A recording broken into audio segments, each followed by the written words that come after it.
আজিৰ ভিডিঅ'টিত আপোনালোকক শিকাম যে কেনেধৰণে আপোনালোকে নিজৰ মোবাইল বা লেপটপটো ব্যৱহাৰ কৰি ঘৰতে নিজৰ কাষ্ট চাৰ্টিফিকেটখন ডিজিটাইজ কৰিব পাৰিব বা নতুনকৈ এখন কাষ্ট চাৰ্টিফিকেটৰ এপ্লাই কৰিব লাগিব। কি ডকুমেণ্টছ লাগিব, কেনেধৰণে কৰিব লাগিব, সম্পূৰ্ণ ষ্টেপ বাই ষ্টেপ আমি এই ভিডিঅ'টিত শিকাই যাম। গতিকে এই ভিডিঅ'টি শেষলৈকে চাব। চ' কাষ্ট চাৰ্টিফিকেটখন এপ্লাই কৰিবৰ কাৰণে আপোনালোকে ফাৰ্ষ্টতে যিকোনো ব্ৰাউজাৰত গৈ এনেধৰণে সেৱা সেতু বুলি চাৰ্চ কৰি দিব লাগিব। চ' চাৰ্চ কৰি দিয়াৰ পিছত আপোনালোকে এনেধৰণে ফাৰ্ষ্ট লিংকটোত ক্লিক কৰি দিয়াৰ পাছত অসম চৰকাৰৰ সেৱা সেতু পৰ্টেলটো অন হৈ যাব। তাৰপিছত ইয়াতে আপোনালোকৰ লগইন বা ৰেজিষ্টাৰত যাই কিনে চিটিজেন অপশ্যনটোত ক্লিক কৰি দিব লাগিব। চিটিজেন অপশ্যনটোত ক্লিক কৰাৰ পিছত ইয়াতে আপোনালোকে দেখিব লগইন কৰিব দিব, কিন্তু আপোনাৰ যদি একাউণ্ট নাই ইয়াতে নিউ ইউজাৰ চাইন আপ বুলি যাই কিনে ইয়াতে মোবাইল নাম্বাৰ দিব লাগিব। চ' ইয়াতে আপোনালোকে দেখা পাইছে মোবাইল নাম্বাৰ আছে, তাৰপিছত জেনেৰেট OTP, অৰ্থাৎ আপোনালোকে মোবাইল নাম্বাৰটো দি উঠি যিটো জেনেৰেট OTP বুলি অপশ্যন আছে সেইটোত ক্লিক কৰি দিলে মোবাইল নাম্বাৰটোত এটা OTP আহিব। চ' OTPটো আপোনালোকে ভেৰিফাই কৰি লোৱাৰ পিছত ইয়াতে আপোনালোকে গিভেন নেম দেখা পাইছে। চ' গিভেন নেমত আপোনালোকৰ নিজৰ নামটো দিব লাগিব। তাৰপাছত আপোনালোকে তলত দেখা পাইছে জেণ্ডাৰ অপশ্যনটো। চ' জেণ্ডাৰটো চিলেক্ট কৰিব লাগিব, মেল নে ফিমেল। তাৰপাছত আপোনালোকে নিজৰ তলত ডেট অফ বাৰ্থটো দিব লাগিব। আৰু তাৰপাছত আপোনালোকে দেখা পাইছে পাৰ্চনেল মেছেজ, তাতে যিকোনো এটা আপুনি লিখি দিব পাৰে। তাৰপাছত আপোনালোকে দেখা পাইছে ইউজাৰ নেম। চ' ইউজাৰ নেমত আপোনালোকে নিজৰ এটা ইউনিক ইউজাৰ নেম দিব লাগিব। আপোনাৰ নামটো দিব পাৰে, বেলেগ কিবা এটা দিব পাৰে, মুঠতে বেলেগতকৈ বেলেগ হ'ব লাগিব। তাৰপাছত আপোনালোকে তলত দেখা পাইছে এইটো পাছৱৰ্ড। চ' যিকোনো এটা পাছৱৰ্ড আপোনালোকে ৰাখি কিনে সেইটো কনফাৰ্ম পাছৱৰ্ড কৰি দিয়াৰ পিছত আপোনালোকে যেতিয়া চাইন আপ অপশ্যনটোত ক্লিক কৰি দিব, আপোনাৰ একাউণ্টটো হৈ কিনে ৰেডি হৈ যাব। চ' একাউণ্টটো যেতিয়া ৰেডি হ'ব তেতিয়া আপুনি আকৌ সেই লগইন অপশ্যনটোত যাই কিনে আপোনাৰ ইউজাৰ নেমটোৱেদি হওক বা আপোনালোকৰ মোবাইল নাম্বাৰটো বা আপোনালোকৰ আধাৰ কাৰ্ডৰ নাম্বাৰটোৰে লগইন কৰি ল'ব পাৰিব।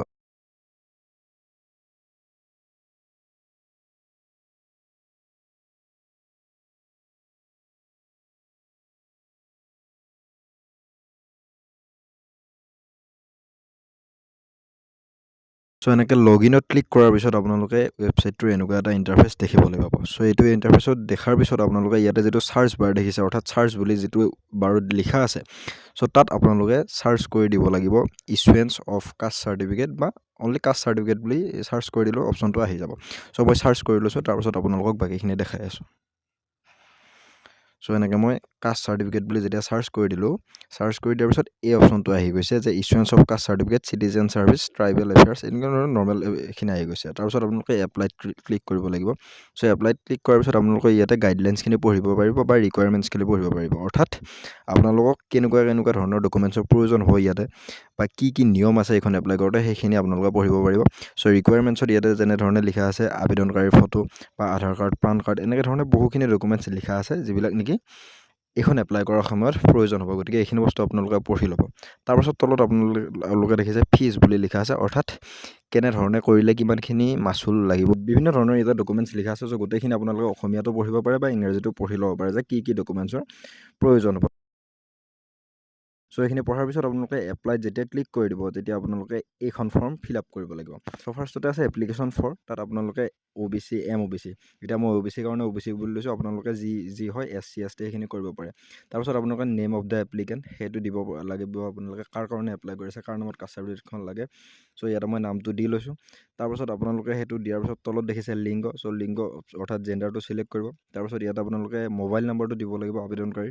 চ' মোবাইল নাম্বাৰটো দি দিলে, চ' মোবাইল নাম্বাৰটো দিয়াৰ পিছত তলত আপোনাক দেখা পাইছে পেন নং, অৰ্থাৎ পান কাৰ্ডৰ নাম্বাৰটো দিব লাগিব। চ' ইয়াতে আপোনালোকে ৰেড মাৰ্ক নাই, নিদিলেও হ'ব, কিন্তু মানে দিলে ভাল। চ' মই পান কাৰ্ডৰ নম্বৰটো দি লৈছোঁ। তাৰপাছত আপোনালোকে ইয়াতে দেখা পাইছে ইমেইল। চ' ইমেইলটো দিবও পাৰে, নিদিবও পাৰে। তাৰপাছত ইয়াতে আপোনালোকে দেখা পাইছে ডেট অফ বাৰ্থ, আবেদনকাৰী ডেট অফ বাৰ্থটো দিব লাগিব। চ' আবেদনকাৰী ডেট অফ বাৰ্থটো এনেকুৱা ধৰণে আপোনালোকে কেলেণ্ডাৰৰ পৰা চিলেক্ট কৰিব লাগিব, ডাইৰেক্ট লিখিব নালাগে। চ' এনেধৰণে চিলেক্ট কৰি যেতিয়া ডেট অফ বাৰ্থটো দি দিম, তাৰপাছত ইয়াতে আপোনালোকৰ তলত বিভিন্ন ধৰণৰ ফাদাৰ্ছ নেম, মাদাৰ্ছ নেম এইবিলাক দিব লাগিব। চ' মই ফাৰ্ষ্ট ইয়াতে ফাদাৰ্ছ নেমটো দি লৈছোঁ। চ' আপোনালোকক এটা কথা কৈ দিছোঁ, এই অপশ্যনকেইটাৰ ভিতৰত যিকেইটাৰ কাষত আপোনালোকে ৰঙা মাৰ্ককেইটা দেখি আছে, ৰেড মাৰ্ককেইটা দেখি আছে, সেইকেইটা মেণ্ডেটৰী, অৰ্থাৎ সেইকেইটা দিবই লাগিব। আৰু যদি ৰঙা মাৰ্ক দেখা নাই তেতিয়াহ'লে সেইকেইটা দিবও পাৰে, নিদিলেও হৈ যাব। গতিকে ইয়াতে ফাদাৰ্ছ নেম, মাদাৰ্ছ নেমত ৰেড মাৰ্ক আছে, গতিকে মই ফাদাৰ্ছ নেম, মাদাৰ্ছ নেমটো দি লৈছোঁ। তাৰপাছত আপোনালোকে ইয়াতে তলত দেখিব চিলেক্ট এ কাষ্ট, অৰ্থাৎ আপোনালোকৰ জাতিটো চিলেক্ট কৰিব লাগিব। চ' মোৰ জাতিটো মই চিলেক্ট কৰি লৈছোঁ, যিটোৰ কাৰণে মই কৰি আছোঁ।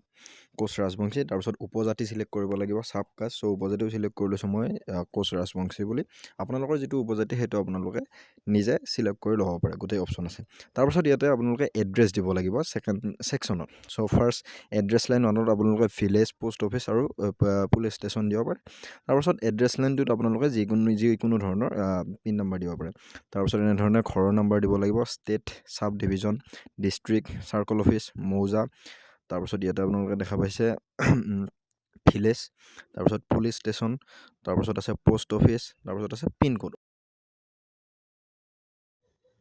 অৰ্থাৎ এইখিনি আমাৰ নৰ্মেল এড্ৰেছখিনি আপোনালোকে ইয়াতে দিব লাগিব তাৰপিছত আপোনালোকে ইয়াতে তিনিটা অপশ্যন দেখিব ড্ৰাফ্ট ছেভ এণ্ড নেক্সট আৰু ৰিছেট চ' ৰিছেট মাৰিলে গোটেইখিনি ডিলেট হৈ যাব তাৰপিছত ড্ৰাফ্ট কৰি থৈ দিলে আপোনালোকে এইখিনিলৈকে ছেভ হৈ থাকিব নেক্সট টাইম আকৌ যেতিয়া এই ৱেবছাইটটো অন কৰিব আকৌ এনেকৈ এইখিনিৰ পৰা কণ্টিনিউ কৰিব পাৰিব চ' আমি যিহেতুকে কণ্টিনিউ কৰি যাম গতিকে আমি ছেভ এণ্ড নেক্সট ক্লিক কৰি কিনে ইয়াৰ পাছৰ প্ৰচেছখিনি কৰিম গতিকে মই ছেভ এণ্ড নেক্সট ক্লিক কৰি লৈছোঁ চ' ছেভ এণ্ড নেক্সট ক্লিক কৰাৰ পিছত এই ছেকশ্যনটোত আমি এতিয়া ডকুমেণ্টছবিলাক আপলোড কৰিব লাগিব চ' ফাৰ্ষ্টতে আমি ইয়াতে এপ্লিকেণ্টছ ফটো আপলোড কৰিব লাগিব মানে আবেদনকাৰীৰ ফটো আপলোড কৰিব লাগিব চ' আপোনালোকে মোবাইল বা লেপটপৰ ফাইলৰ পৰা ফটোখন চিলেক্ট কৰি ইয়াতে আপলোডত ক্লিক কৰিব নেক্সট আপোনালোকে ইয়াতে proof of date of birth অৰ্থাৎ যিকোনো ধৰণৰ এখন ডেট অফ বাৰ্থৰ প্ৰুফ দিব লাগিব চ' মই আধাৰ কাৰ্ড চিলেক্ট কৰি লৈছোঁ তাৰপিছত ইয়াতে আধাৰ কাৰ্ডখন আপলোড কৰি দিছোঁ তাৰপিছত ইয়াতে আপোনালোকে proof of residence one of the permanent residence certificate চ' ইয়াতে আপোনালোকে যিকোনো ধৰণৰ আধাৰ পান এনেকুৱা আপলোড কৰিব পাৰে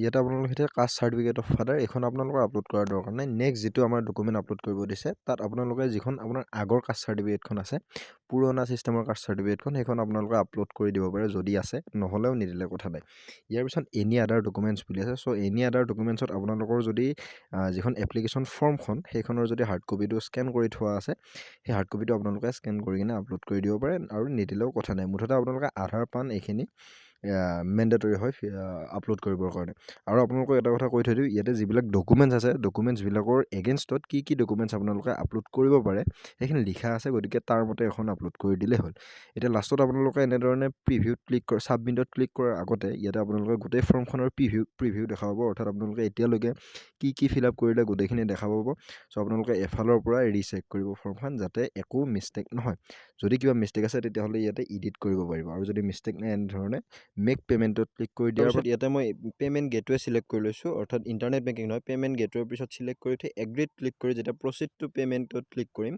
তাৰপাছত মই এনেকুৱা ধৰণৰ এটা ইণ্টাৰফেচ দেখাম চ' এতিয়া এনেকুৱা ধৰণৰ ইণ্টাৰফেচত আপোনালোকৰ পে'ই নেম গোটেইখিনি ডিটেইলছ আপোনাৰ দেখাই দিব তাৰপিছত কেইটকা আপোনাৰ পে'মেণ্ট কাটিব লাগিব কিমানখিনি মাচুল হৈছে সেইখিনিও দেখাই দিব তাৰপিছত টাৰ্মছ এণ্ড কণ্ডিশ্যনত ক্লিক কৰি কিনে আপুনি যেতিয়া কনফাৰ্ম পে' ক্লিক কৰিব তাৰপিছত আপোনালোকে ইয়াতে বিভিন্ন ধৰণৰ অপশ্যন দেখা পাব পে'মেণ্টৰ চ' গতিকে মই QR কোডটো চিলেক্ট কৰি লৈছোঁ চ' QR কোডটো চিলেক্ট কৰি দিয়াৰ পিছত ইয়াতে এটা QR জেনেৰেট হৈছে গতিকে এই QRটোত স্কেন কৰি কিনে মই যেতিয়া পে'মেণ্টটো কৰি দিম এতিয়া মই এইখনত চিলেক্ট কৰি কিনে যেতিয়া মই মোবাইলেৰে স্কেন কৰি পে'মেণ্টটো কৰিম কৰাৰ পিছত মই এনেকুৱা ধৰণৰ এটা ইণ্টাৰফেচ দেখিবলৈ পাম বা আপুনি এনেকুৱা ধৰণৰ এটা ইণ্টাৰফেচ দেখিবলৈ পাব এতিয়া এইখন যে আপোনালোকে দেখিছে ইয়াতে আপোনাৰ মানে যিখন আপোনাৰ পে'মেণ্ট ৰিচিপ্ট বা আপোনালোকে এপ্লাই কৰা যিখন এখন ৰিচিপ্ট হয় যিখন প্ৰুফ হয় একনলেজমেণ্ট সেইখনে হৈছে এখন অসমীয়াটো আহে ইংলিছতো আহে আপোনালোকে এইখন ছেভ কৰি ৰাখি থ'ব পাৰে আৰু এই ৰিচিপ্টখনত আপোনালোকে যিটো এইটো ডিষ্ট্ৰিক্ট ৰেফাৰেল নাম্বাৰ বুলি নাম্বাৰটো দেখিছে SSDJ কেছ মই ৰেড মাৰ্ক কৰি দিছোঁ চ' এই নাম্বাৰটোৱে হৈছে আপোনাৰ ৰিচিপ্ট নাম্বাৰ অৰ্থাৎ এই নাম্বাৰটো মাৰি কিনে আপোনালোকে আপোনালোকৰ এপ্লিকেশ্যনখন ট্ৰেক কৰি থাকিব পাৰিব কমপ্লিট হৈছে নে নাই